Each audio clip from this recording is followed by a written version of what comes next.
ख्रिस्टमा मेरा प्यारा मित्रहरू, यहाँ सम्पूर्णलाई उनी हाम्रा प्रभु येशू ख्रिस्टको सुमधुर नाउँमा न्यानो ख्रिस्टीय अभिवादन।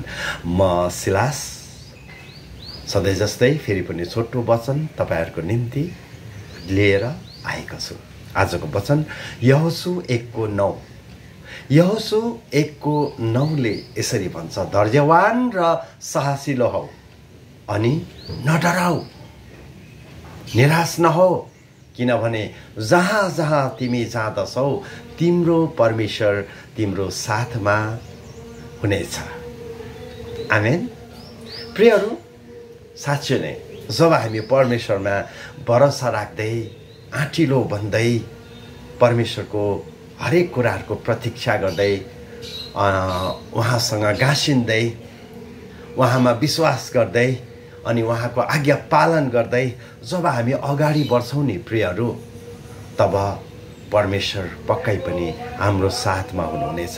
कुनै कुरामा डराउनु पर्ने छैन अनि कुनै कुरामा निराशा हुनुपर्ने पनि छैन अनि कुनै कुरामा आत्तिनु पर्ने पनि छैन।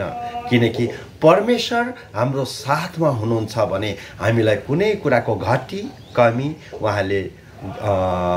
कमीमा उहाँले हाम्रो साथ दिनुहुनेछ अनि हरेक घटी कमीमा उहाँले पुर्ताल गर्नुहुनेछ अनि हाम्रो साथमा रहिकन हामीलाई नयाँ जोस, नयाँ उमङ्ग, नयाँ आँट, नयाँ बल, नयाँ शक्ति उहाँले हामीलाई दिनुहुनेछ।